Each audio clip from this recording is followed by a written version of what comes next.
Okay guys, welcome back to episode 4. Yeah, episode 4 of our Breakout game. If you are new here, my name is Gino. On this channel we create Unity games. In this series we are currently creating a 2D version of the game called Breakout. In this episode we will be doing the block animation. So basically, let's have a look. We change this over. So we are going to be creating a block break animation to play whenever the ball hits one of the blocks in the scene, and then we are also going to be adding in some sound so that whenever we hit the block it plays a sound, or when the ball goes out of bounds it will play a sound. And I think we have one other sound. I think it's when we hit the paddle, maybe, or either the paddle or the colliders on the edge of the screen to stop the ball from going out of the scene. So let us go and start off with create a break. Actually, before we do that, we need to change our collider on our paddle, because if we play the game now, we can play the game perfectly fine, but the ball only goes up and down, and we need to try and figure out a way to get the ball to move in different directions so that we can break all of these blocks on the side, because at the moment we can only break the blocks straight straight above the paddle and the ball when you launch it. So let's go ahead and do that quickly. It shouldn't take too long.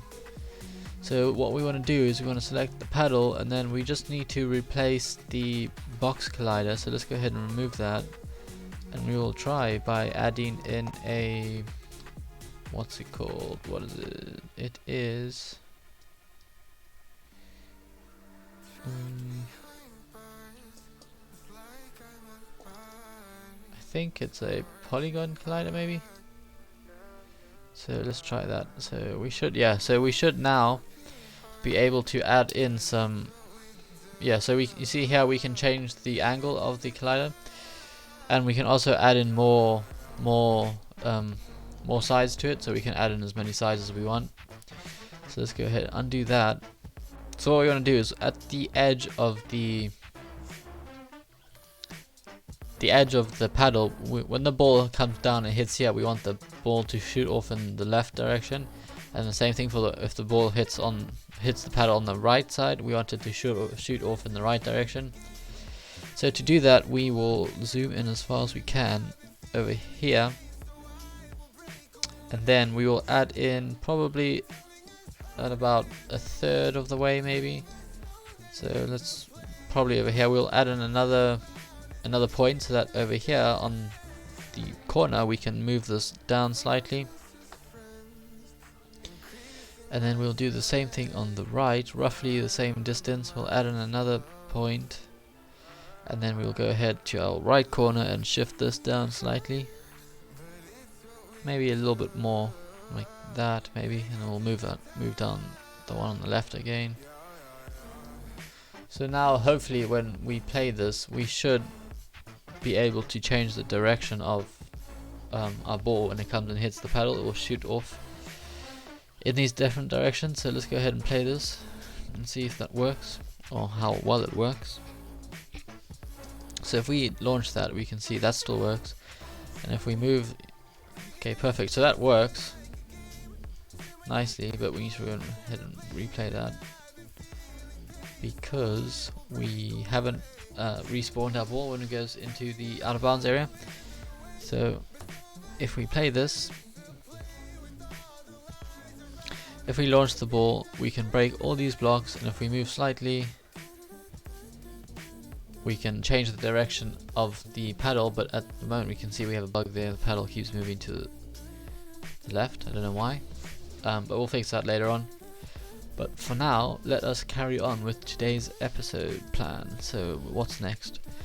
So let's go ahead and create that block animation. So whenever we hit a block and break it, we want to play it like a particle effect, so it makes it look like the block is actually shattering, and because we're going to add some gravity to it, so whenever you break a block, the particle effect will play. It'll look like the brick has just shattered, and these particles will fall down and disappear over a short span of time. So let's go ahead and start this by first creating a new particle system. So that's not what we what we want it to look like. So let's go ahead and customize this.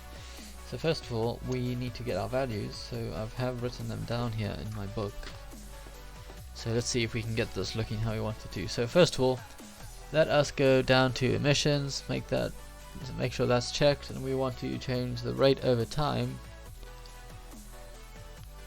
to say about, let's see, set that to 0, I think. Okay, just for now. And then we want to go down to burst, wherever that is, or was it here? Okay, so yeah, so burst, we want to add a burst, and we want that to be a count of 30 maybe. And then, so let's stop that and we'll play it. So basically a burst means that it's not just gonna keep spawning these effects, it's gonna spawn them all at once, so basically like that, and then they'll go up and get destroyed. And it's gonna keep doing that because it's on loop just for now. We'll keep it on loop just so we can customize it and keep seeing it happen. So the next thing we want to do, we want to change the shape of it. So let's go to shape, and then we want to change the shape to a sphere. So change cone to a sphere. So that looks good. And then we want to change the radius to a lot less. So let's try 0.1 maybe. What does that look like when it eventually plays? Okay, I don't know if that's stop, play. Okay, is there a difference? 1. Let's play that. Okay, so I don't think there's a difference for now, but we'll go ahead and set that at 0.1 for now. We might come back to that and see if it makes a difference. And then we need to change the duration of it, because we want it to only play for very short period of time. So let's go and set this to 2 maybe and see what that looks. Okay, that's a bit too much, so let's go ahead and change that to 0.5 maybe. Okay, no, what are we doing? Set that as 5. And then let's see, maybe we're in the wrong duration. So if we go down to, let's see, do we have another one here? We don't. Custom lights, let's see, size. Okay, we'll leave that for all the duration here. No. Okay, so we'll skip that for now and we'll move on to the next thing. So next we want to go and change the start lifetime, which is over here. And this we want to add in 2 values. So let's go random value between 2 constants. So the first one we want to go and say 0.5, and then the next one is going to be 1. We'll see how that is. Let's add in some other, and then so the start speed, we're going to do the same thing, random between 2 constants. We will add in 0.5 and 1.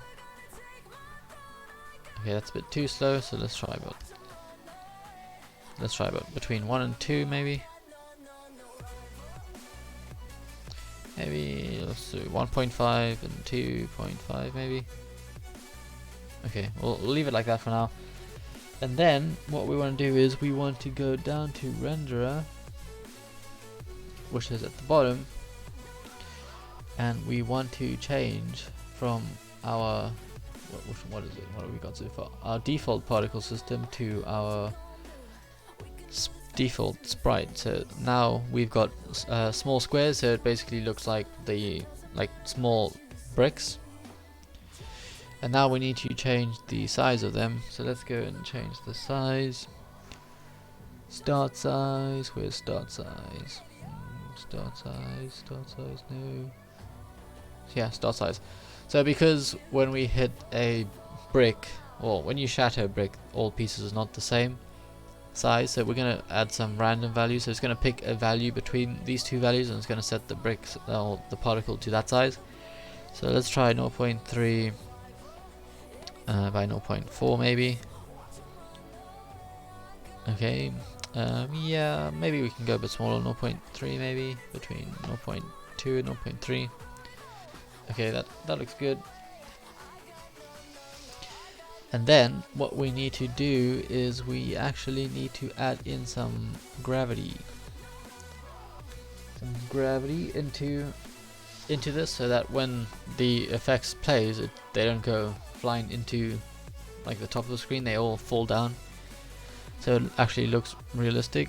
So we want to set our gravity modifier to 1 maybe. We'll see how well that looks like. Okay, so that maybe that's a bit too much. Let's set it to 0.6 maybe. Or 0.7. Okay, yeah, we'll leave it at that. And then we want to add in some rotation. Let's see, where's the rotation? Rotation by speed. So let's go and check that. And then we want to add in again the random between two values, and let's have them rotate in the two different directions. So we'll get minus 90 and 90. So let's see what that looks like. Okay, so that looks good. Okay, so we can leave that like that. What's next? And then we want to make sure that this is play on awake. So there we go, that's checked. So whenever we spawn, well, whenever we initiate this particle effect, it's going to play straight away because we've checked this play on awake. So what else do we want to do? We want to everything's done except for the color. We're going to assign 2 different colors to it. So let's go and copy our, well, we don't need to do that because we've already got our pink value. So let's go and set that. So now we should see pink and white. There we go. And then what we want to do for the next one, we will do the same one, but we'll make it slightly darker, maybe like that. What does that look like? Okay, that's a bit too dark, I think. Make it a bit lighter. Why does it look so dark? Maybe a bit lighter. Okay, anyway, we'll leave it like that. That looks okay. So we'll play that. So first of all, let's just move it into a brick and see what it looks like when it explodes. Cool, so that looks good. We could maybe maybe let's try and change the size of it because it's quite big. So let's see, start size, no, because that's the size of that emission. Where was start size? Shape maybe. Get rid of that. So let's go 0.09 maybe. What does that look like? No. 0. Let's see, what does 1 give us? Okay, so 1 is way too big, and we're going to go 0.001 maybe. 0.0001. Okay, I don't think it makes a difference if you go that small, but anyway, we'll leave it at 0.01, just like that. So that's good enough. So I think that's it for customizing it. So let's go ahead and create a prefab out of this. Well, let's go ahead and rename this to Pink Explosion. Explosion. And then we will drag that into our prefabs folder, create that prefab, and then we can go ahead and rename this to blue. I don't know if we can update this. So blue, we'll change our blue and our secondary color to a slightly, maybe a lighter one, maybe. What does that look like? Play.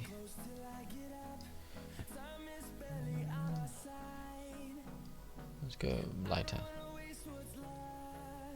Oh, maybe that's why, that's why the other one looks so dark, because our opacity was set to 0. So that we can make slightly darker, maybe like that, maybe a bit lighter. Yeah, okay, that looks good. And then let's go ahead and let's drag that into our prefabs, create a blue animation, create an original one, and then let's go back. Well, we can get rid of that now because we don't need it. We'll instantiate it in our code, and then let's open our pink prefab explosion, and we can change this to that so that we can actually see that, but it's the same color. So let's make that a bit darker, maybe a bit more. What does that look like? Is that any good? Okay, yeah, that looks better. So we'll save that, go back into our game scene, and then what we want to do is we just want to play this. Yeah, we want to play this and this particle effect whenever we break a ball, not a ball, break a brick. So instead of yeah, so after we destroy the brick, or at the same time, we want to play this particle effect. So for that, we are going to need a reference to our particle effect. So let's go transform, and we will say, actually we need to drag in our particle effect. So we'll need serializable field transform pink effect like that, and then we'll do the same for our blue effect. And then how are we going to, we need to figure out a way to figure out if we need to play the blue animation or the red, and oh no, not the red one, the pink one. So let's do this quick. Let's go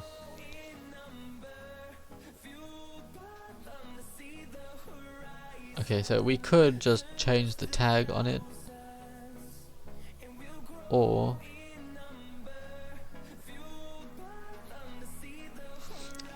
let's do this. If we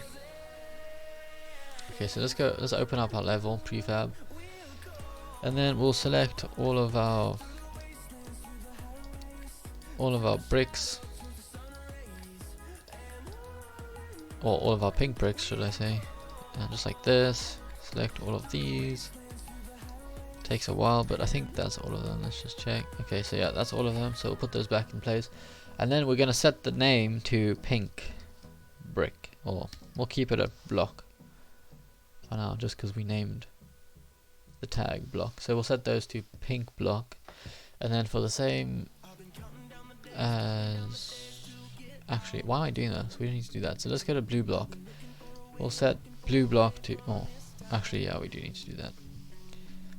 Because we duplicated it, it automatically assigns like a number to it so that they don't have the same name. So we unfortunately are going to have to change the name of them one by one by selecting them. There probably is a better way to do this, but for this episode, let's just do this. Select them, change it to blue block. Okay, so now they either have the name pink block or the name blue block. So now let us go here and see, let's go debug.log, and we want to print out the collision.gameObject.name, and this will tell us what type of block we hit. So let's go ahead, play the game, and see if this works. Hopefully it does, so we can move on to playing the particle effect. So if we launch that, we can see now we've hit a blue block, then a pink block, then a blue block, then a pink block, then a blue block. So you get it, it works. So let's go ahead, and now we don't need that, so let's go delete that, and then we can play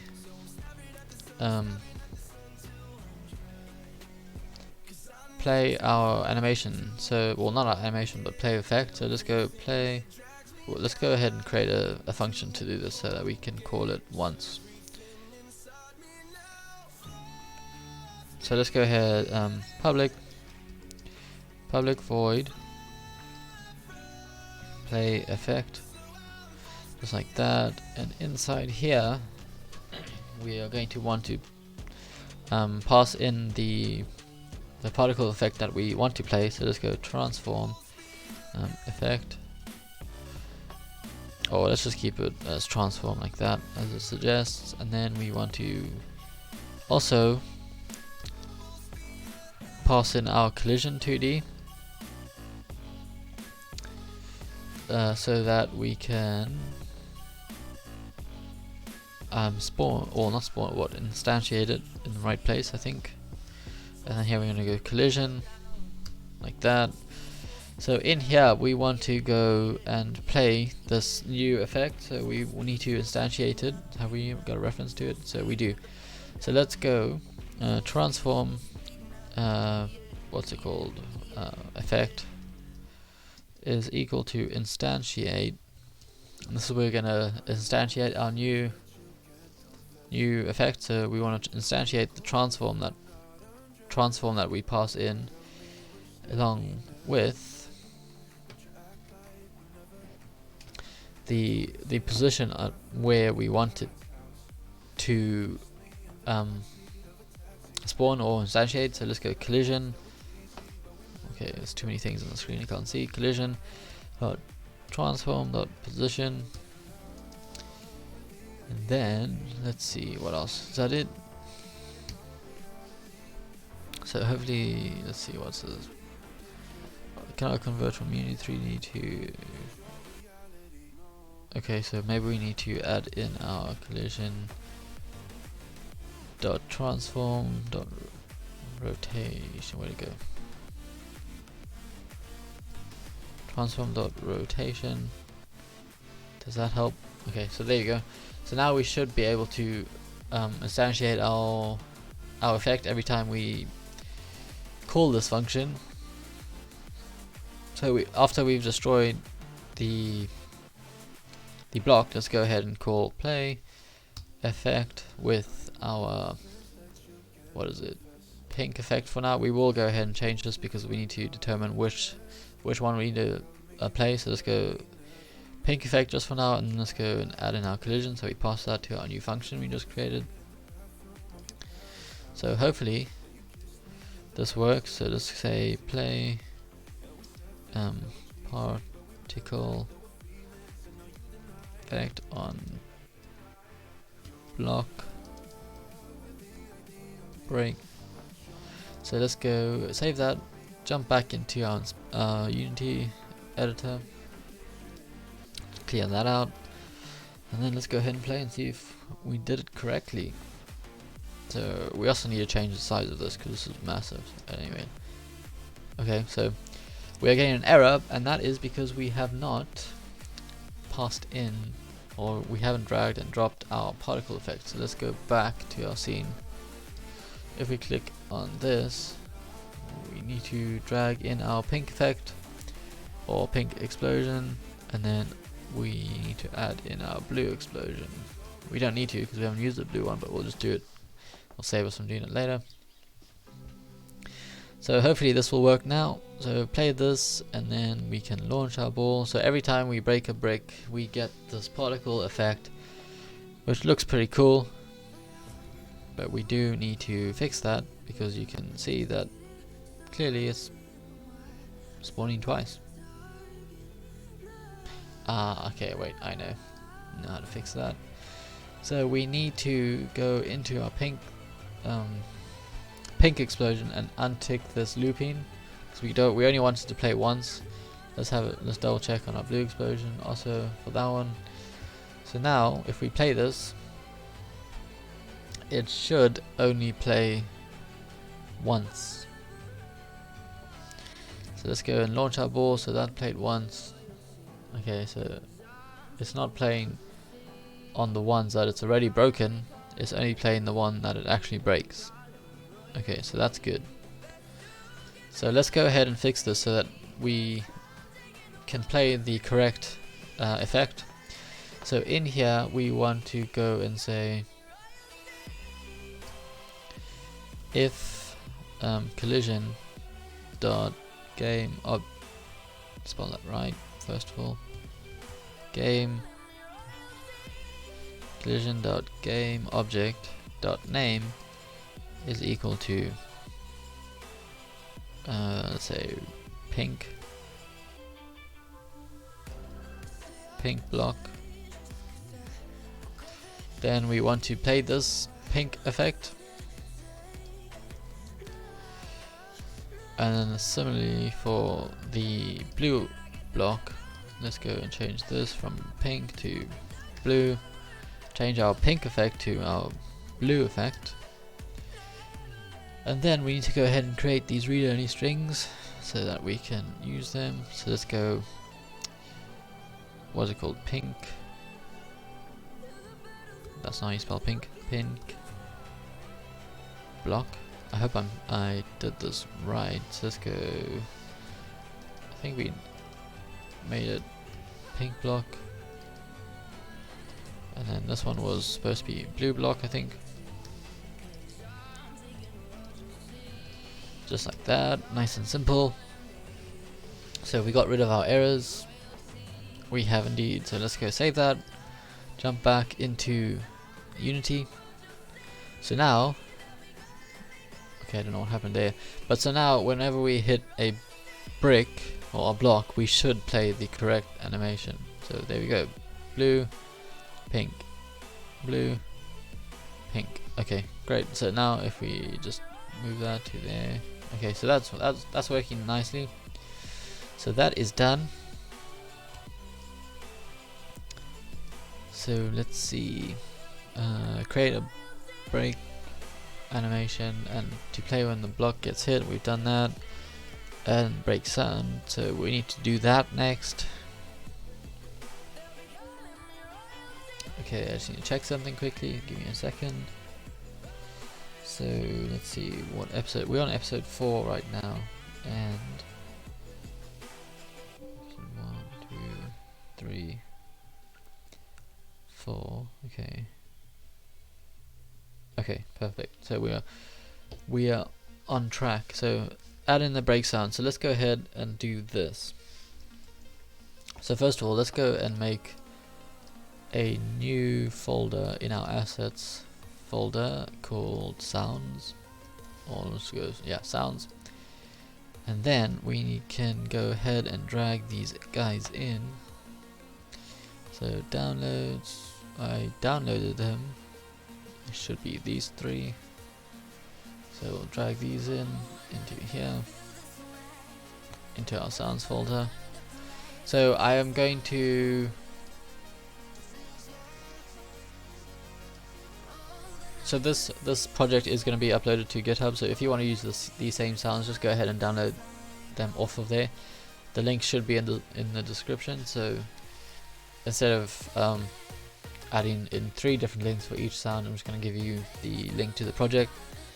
So feel free to download the entire project or just the sounds, depending on what you need.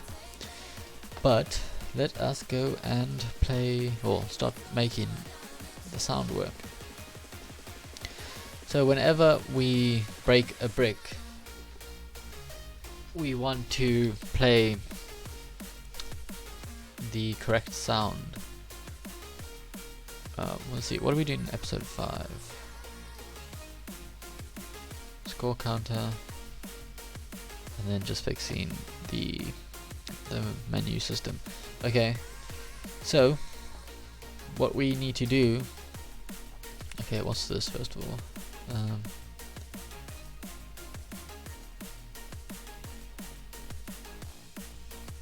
Okay, we'll leave that for now. We'll deal with that probably in the last episode. And now let us go and work on the sound. Okay, so do we want to create a new, yeah, let's go ahead and create a new script, and we'll control all of our sounds in this script. So let's go sound manager, just like that, and then we will go ahead and open this. open.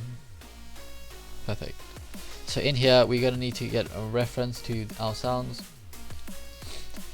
So to do that we need to drag and drop them into the inspector. So we'll need a serialized field.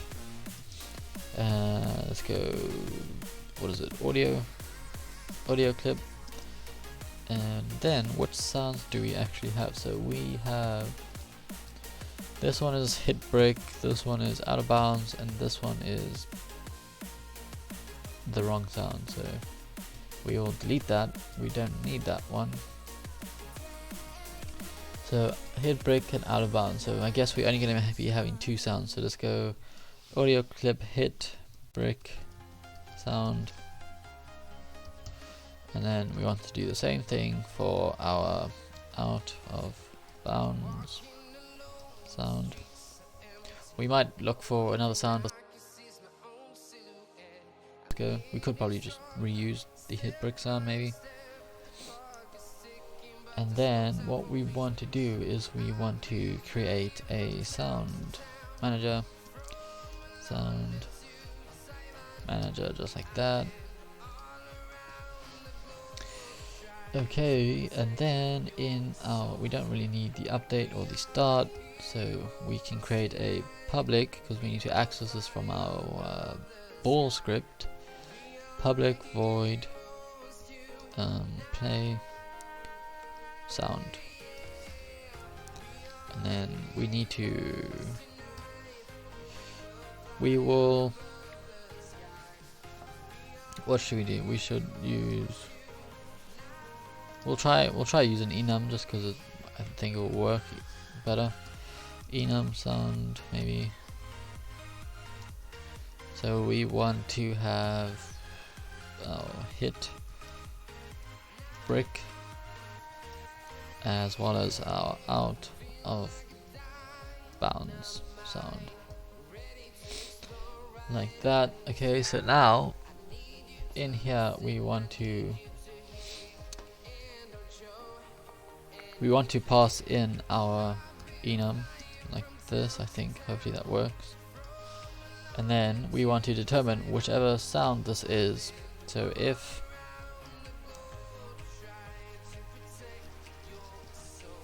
sound, or let's go if maybe hit brick works. Hit, okay, no, it doesn't work. So if sound dot hit brick. Okay, I don't know why that's not working. Oh, anyway, okay, we'll just simplify this. We won't use that. We'll use that in another video. So let's just go int sound. Or let's go type. Okay, not like that. Int type. Like that. And then we're just going to pass in probably 0 and 1. And if it's 0, we'll always play the hit brick sound. And if it's 1, we'll play the out of bounds sound. Very simple. It works, so we'll do it. So if type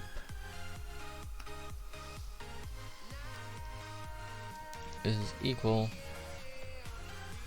to 0, then we want to play a one shot. We want to go sound manager first dot play, not sound manager, audio source. Why do we have to put sound manager? Audio source. Why is it not coming up? There we go. Audio source, like that. And then here we're gonna go audio source dot play a one shot sound, because we only wanted to play once. And we will assign 0 to our hit brick sound. And then we'll copy and paste that and change this to if our type is equal to 1, we want to play the out of bounds sound. Okay, so I think that is it for this one. So let's go ahead and save that, and we'll pop back into our ball script. So in here we now need to get a reference to, let's move that there, and we want to get a reference to our sound manager. So serialize field, what is it, sound manager, or what do we call it? Yeah, sound manager.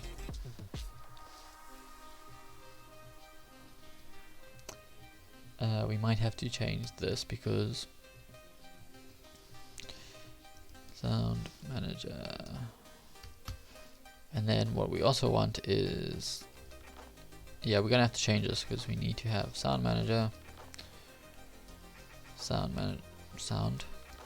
like this. So we will need to change this because we can't have the same. So sound, let's see, what do we need? What do we change it to?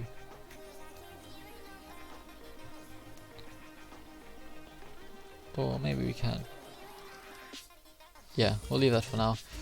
And then we'll go ahead and drag this in. So if we go back to our scene,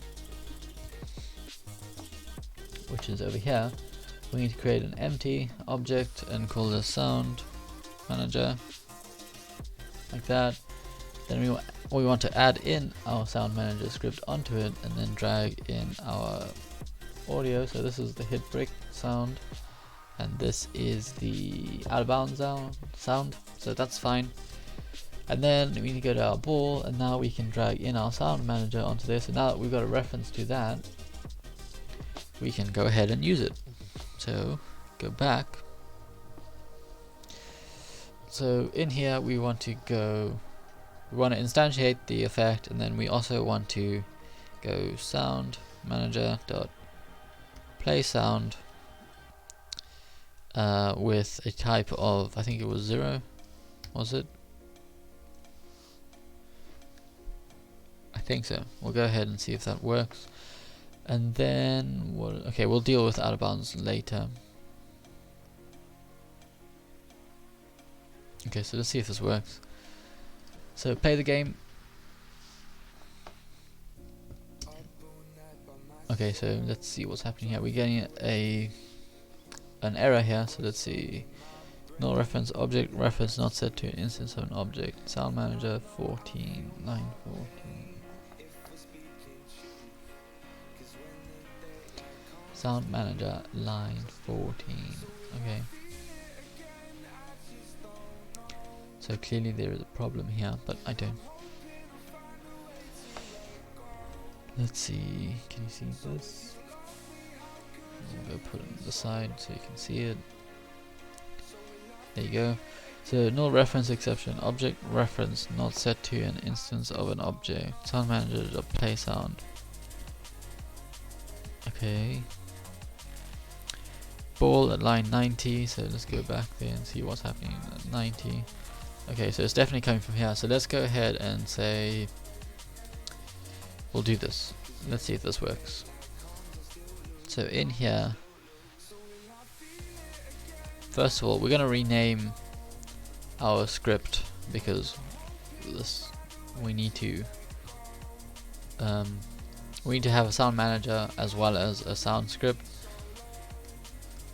So we'll name that to sound script just to see if this works. So we'll save that, go back in here, change our sound script here to sound manager to sound script, like that. So now we can go back to our ball and change this to sound. Okay, this needs to be game object, like that. And then what we need is our sound script with a sound script name to it, like that. And then in our start function we can go, what is it, what do we call it, sound script is equal to sound manager,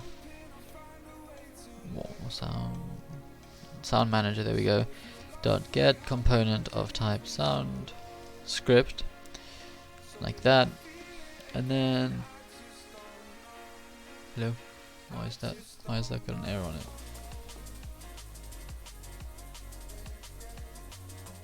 Oh, we're using the wrong one. So semicolon like that. Okay. And then in here, instead of sound manager, we want to go sound script dot play sound of type 0. So hopefully this will work, and hopefully that will play our sound whenever we break a brick or a block, whatever you want to call it. So hopefully, clearly we have to, okay, so we have to redrag that in because don't know why, but anyway, we'll redrag that in like that, and then let's just check our sound manager, sound script. Okay, that's still there, so that looks good. Let's go ahead and play the game and see if this works. So no errors. If we, okay, we're still getting an error, so let's go ahead and see what's happening. Object reference not set to an instance of an object, so click on there.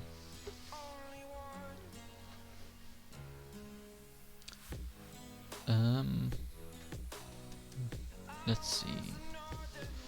Okay, first of all, let's go ahead and get rid of this because we don't need it wherever this is. Where is it? We don't need the paddle hit audio because we don't actually have an audio for that. So let's have a look here. Oh, okay, wait. I think I might know what's happening here. So in here we need to add in an audio source so that we can play our audio. And then in our sound script we need to, in our start, which we need to go and say audio source is equal to get component of type audio source. Why doesn't it come up? Audio source. There we go. And just like that. So go ahead and do that. So that should now work perfectly fine, hopefully. So everything's saved. So now that we've got an audio source in the game, we should, or in the scene, we should be able to play these sounds. So if we play, so there we go. Our sound is working. I don't know if you can hear that, but it is working.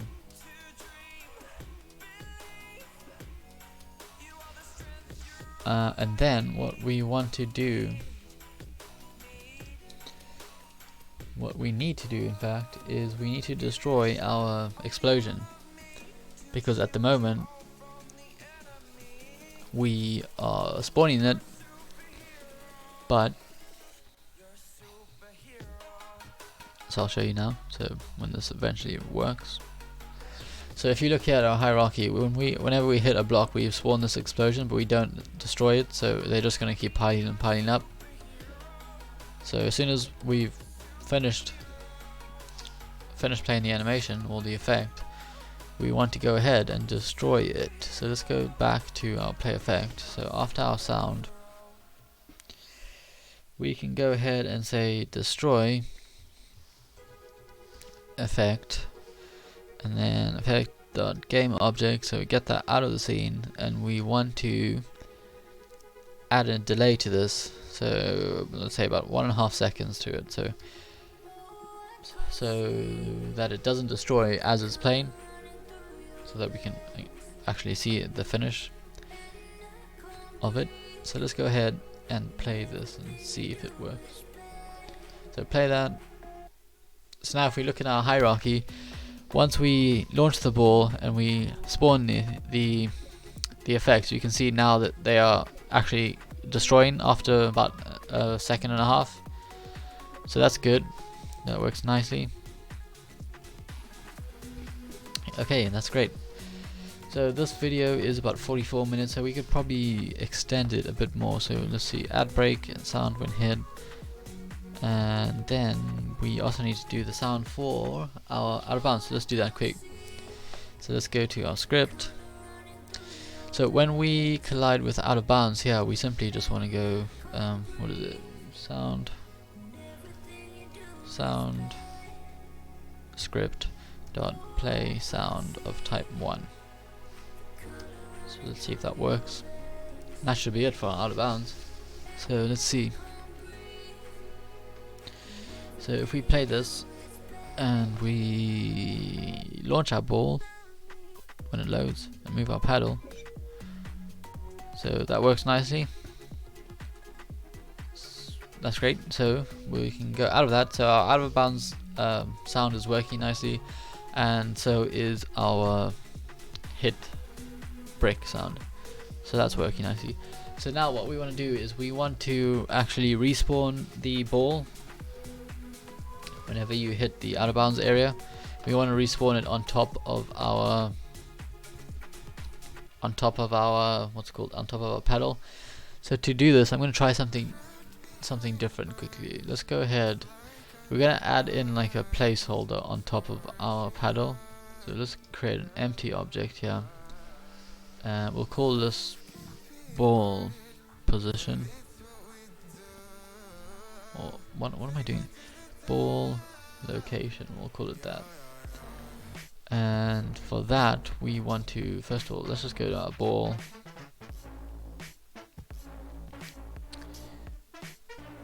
And let's see, -4. So we'll move this up a bit to about here. Okay.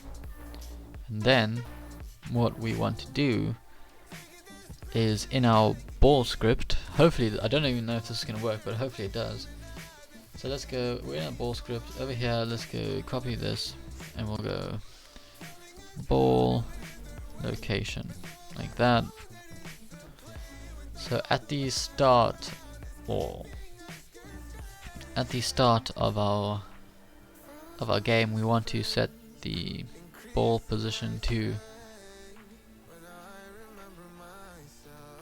we want to set the ball to our ball location. Let's see if that works. So let's go transform dot position is equal to ball location. So let's see if this works. Don't know what this is going to give us, but let's see. So let's go ahead and play it. Okay, so that's a bit weird. Oh, maybe we need to go local position. Ball, or let's go transform dot local position. Hopefully that will work. Is equal to ball location. Let's see what this gives us. So if we play that, we want to play this. I thought I pressed it, so let's go and see. Okay, still not. So let's see. The ball is currently at, well, let's see, ball location at -1 and ball at 0, 0. Interesting. Okay, so if we go back, get rid of the local position and type in position, what does that give us? Let us play this once it loads. So we need to refresh it, so let's go and play again. So let's see, the ball location is at -1.3 and still the ball is up there somehow. So let's see, ball location.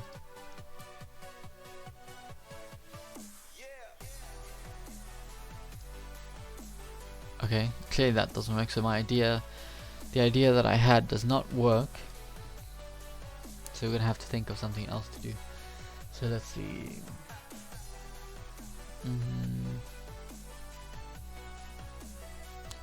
Let's see, set ball position.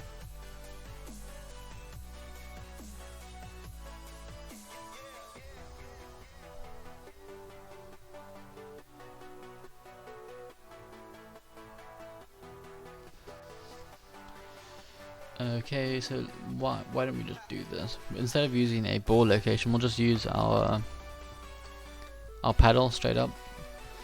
So we're gonna need a reference to this, so we can change this. Where is it?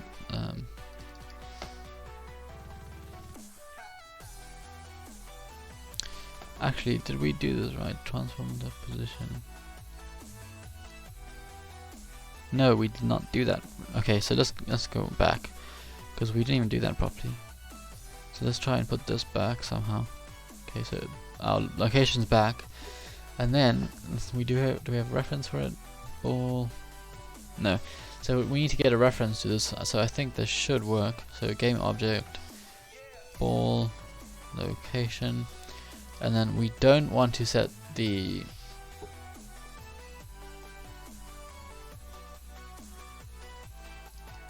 okay, so let's get rid of that because we don't think we need that.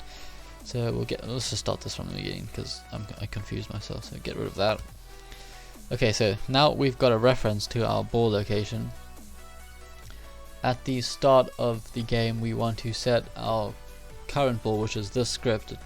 We want to set that position.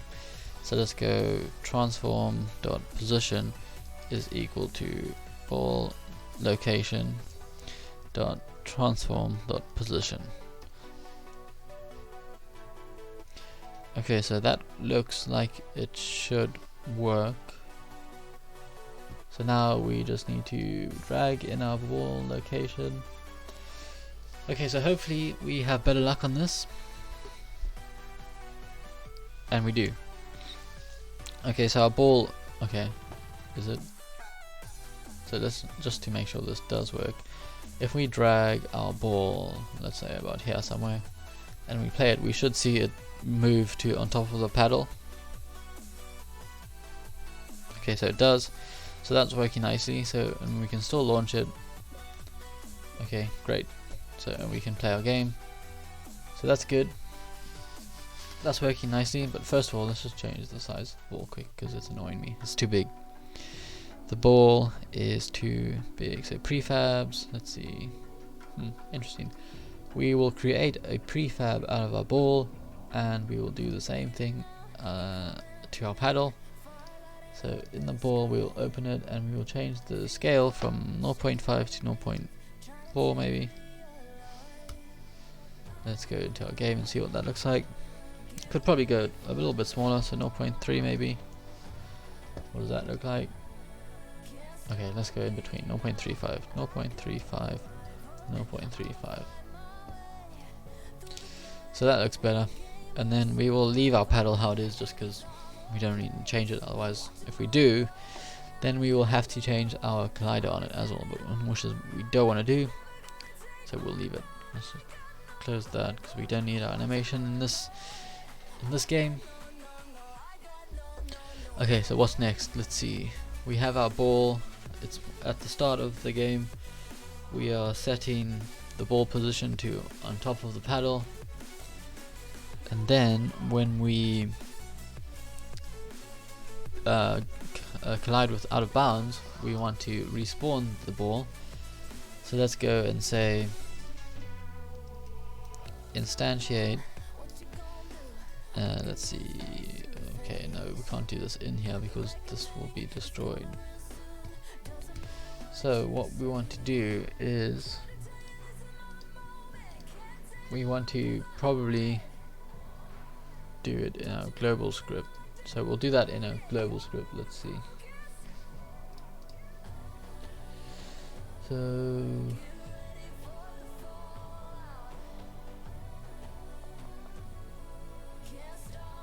let's see how we're gonna do this.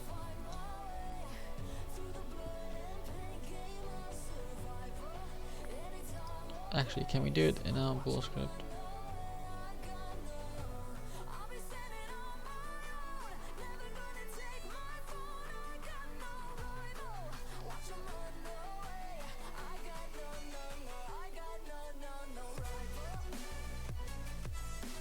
I don't think so, because when we destroy the ball, we no longer have a ball script in it. So in here, or in our ball script, whenever we create, well, let's go into our global script and we'll say public boolean is dead is equal to false. So whenever we destroy our ball, we need to figure out how to tell the game that the ball has been destroyed.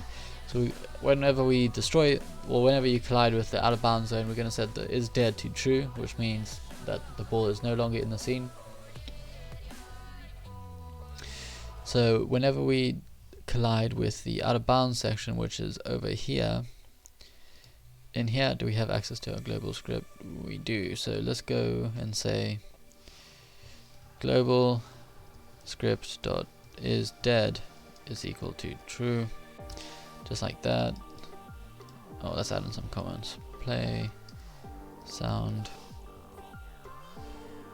and then destroy what is it, ball, I think. Yeah, destroy the game object, which is the ball.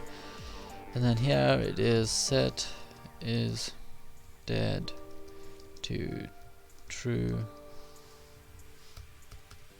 Cool. I should probably comment the rest of it, but maybe I'll do that later.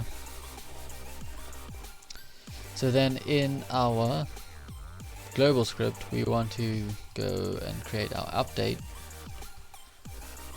function, and then we want to say if, or whenever, so yeah, if is dead, we need to instantiate our ball, and then after that we also need to set to is dead is equal to false. So whenever, what? This needs to be if, like that.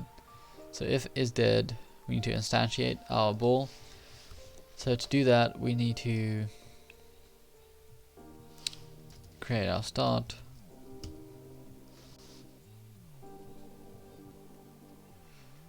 We need to get access to our paddle, but maybe we should move our ball location to the global.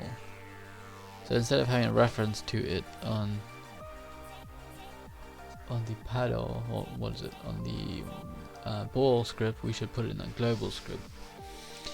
Yeah, we'll do that. So let's go ahead and delete this, and then we'll move this into our global script, because we can still access this from public. We can still access this from our ball script. So here we just need to go global scripts dot ball location dot transform dot position, like that. So that should still work perfectly fine. So in here we want to go and say ball location, or first of all we need a reference to our paddle, not a paddle, our paddle. Do we? Ball location. No, we don't. Because okay, so let's save that and go drag these values in. So if we go to our global manager, we should see that update public game object. Did we save this? We did. Global script. So they should pop up over here. So maybe if we just refresh this. Global script object error, no overload for method, and essentially takes 0 arguments. What? Okay, so let's just comment that out, otherwise we're going to get errors. So we'll deal with that just now when we add in our values. So now that should pop up here, and then we should be able to, there we go, we can drag in our ball location over there. So now we can first of all get rid of that space because we don't need it. So in our update we want to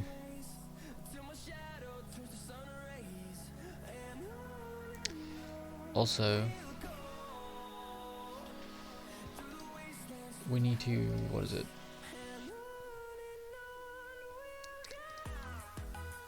Let's see. We need to figure out how to a way to get the what's it called? The ball back into the scene. So let's go here and say, first of all, let's have a look here and say on trigger.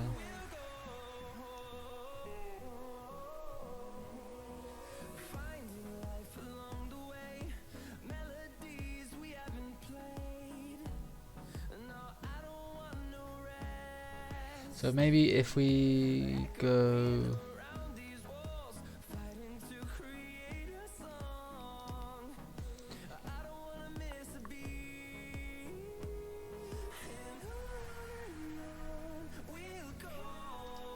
how are we gonna do this? Let's see. Options, paddle.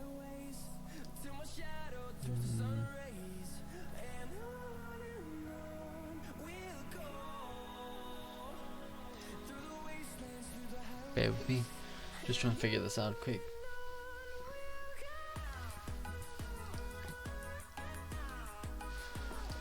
Okay, so we need to try and get our prefab somehow. Can you drag in a prefab? So let's try that. So game object, and we'll call this ball, or maybe it'll be transform. Transform a ball. So if we go, we should pop up here, and we should be able to drag in our ball transform into there. So let's try that. Okay, so that's fine. So let's go ahead and say instantiate.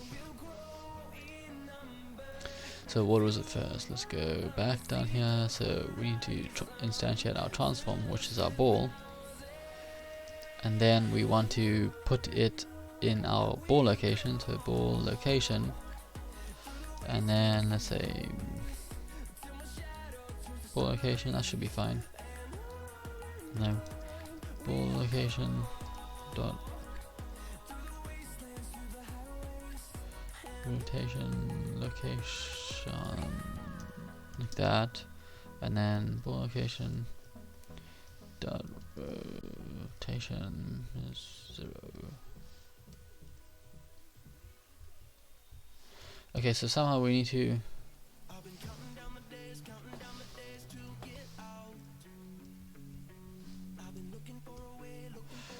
parent that will be assigned to the new object. So how about we do this?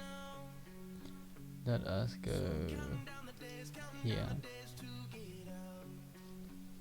or where we got Google here. So Unity instantiate prefab position. Let's see. So how to instantiate prefab under player position. Sounds similar, I think. So let's have a look. When this loads, hopefully. Why is it so slow? Okay, so let's see. Instantiate my object. Okay, so that's what we need. Quaternion.identity. So Quaternion.identity, like that. So hopefully that works. Dot ball location dot ball location dot. What is happening? Let's go ball. Why is it grayed out? Ball location. That should work. Argument 2 cannot convert from game object to vector 3. Okay, dot position.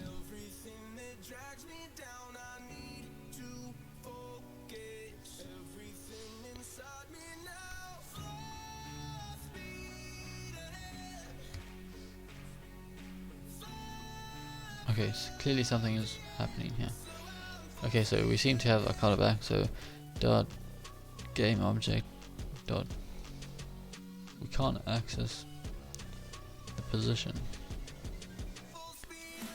Let's see, player transform.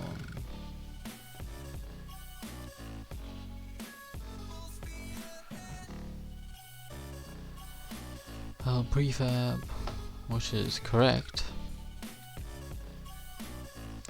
Maybe that's why. No, that's right. Transform.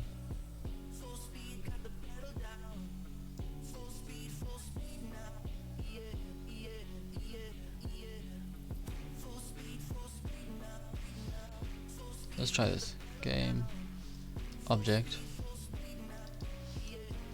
transform, and then here we'll do that, and we'll go ball location dot position maybe. Okay, so that works better. But now maybe we might not be able to drag and drop that in. Type mismatch. The ball location needs to be dragged in. And then hopefully we can drag in our ball like that. So that looks good. Hopefully this works. So we haven't got any errors yet, so let's go and play. So we can do that and then hopefully, okay, so our ball does get spawned, but let's see what's happening. Ball clone. Okay. The variable global manager of ball has not been assigned. You probably need to assign a global variable. Okay, so ball. Okay, so let's go play this and then see. If we do that and then we die, click on that and let's see, ball global manager. Okay, so all we need to do to fix this is go into our ball, and then for our global manager we won't get a reference to it because we can't keep dragging it and dropping it in every time we die. So to do that we're going to go here and say global. Okay, so we will need this, just not as a serialized field. So we can take that out and replace that and pop it down here. Get rid of that, otherwise we'll get some errors. So we save that, and then where was it?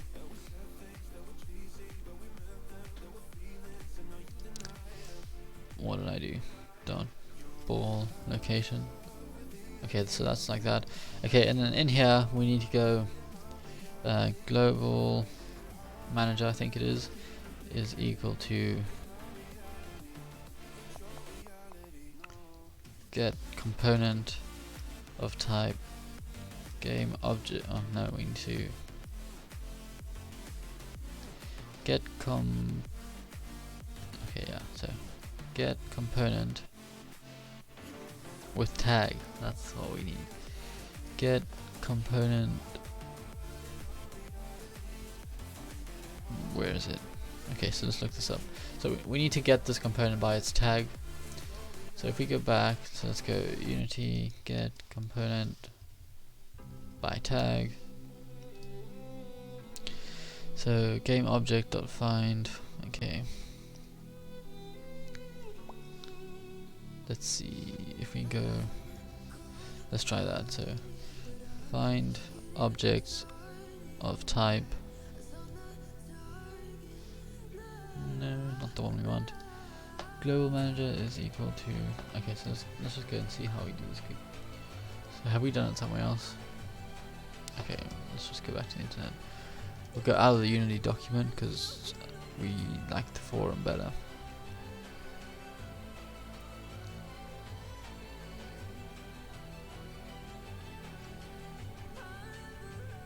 Okay, so let's go. Where were we? No, in the ball script. So global manager is equal to game object dot find object with tag of with the tag of game manager tag. So we need to create this. So let's go ahead and do that. Copy and paste that. And here we'll say game manager tag is equal to game manager. So we need to go ahead and add this tag onto our game manager, and that is not how you spell manager. So hopefully that works. So let's go ahead and that works. So in our on our game manager, what do we do? It needs to be global manager. Why am I saying game manager? Global manager tag like that. Let's get rid of the tag, and then in here global. So we need to go and add this tag onto our global manager, which is over here. And hopefully this will be the last thing that we do today. So hopefully this works. So we'll save that, go back to our global manager and add on our global manager tag. So let's make sure we saved our scripts, so they're all saved. So hopefully this works, and if it does, I think that we will call it a day for today. And yeah, so let's see. Okay, so that works, so we can still break bricks. If we die, clearly something's still not working. So the variable sound manager of ball has not been assigned. Okay, so we're gonna have to do this with all of them. So sound manager, we'll add in another tag, we'll call the sound manager, like that. Go back to it, add on our sound manager like that, and then the same thing, we need to keep this, but we can get rid of the serialized field because we can't access it like that. We will have to do the exact same thing here, find it with the tag of sound manager.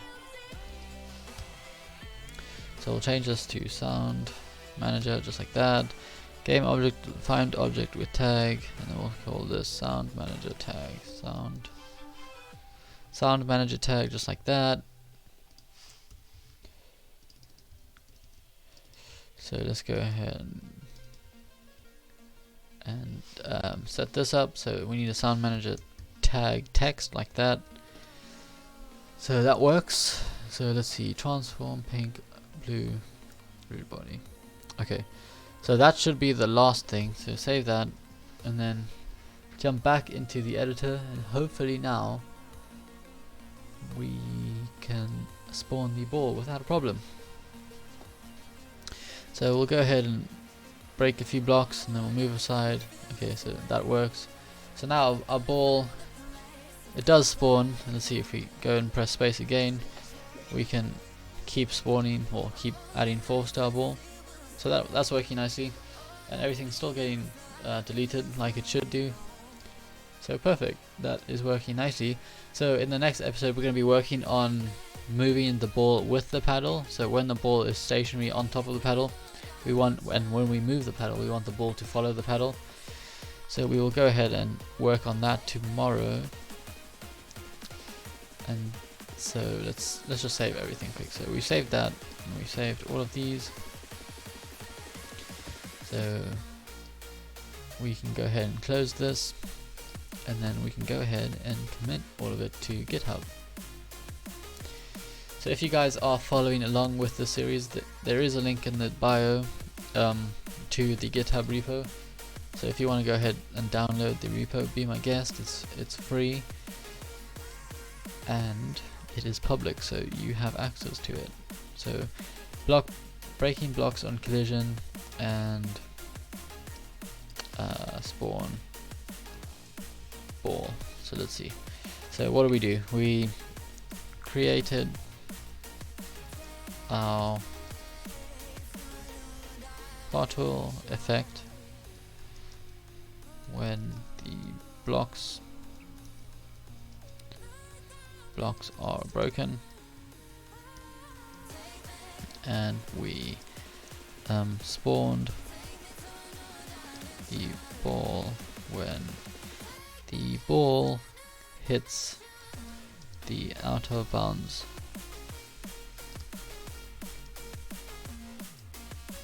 area.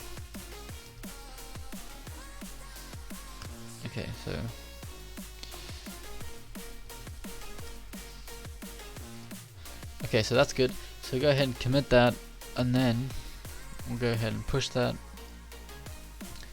and then I think so that is going to be it for today's episode. So let's go ahead and finish that. Okay, so that's committed, so that's perfect. So I think that's everything for today. So we have finished we finished the main functionality of the game, so everything's working. All we need to do in tomorrow's episode is add in some text at the top of the screen to display the score. Whenever you break a brick, you're going to get about like 5 or 10 points, and they'll add up. And then we'll also have an indication of how many lives you get. You'll probably get about 3 lives for the entire game, and whenever you die, it'll reduce it by 1, obviously. And then we are also going to add in the ability to either press escape, or we'll add in a button in the top right corner maybe to go back and forth between the game scene and the main menu scene.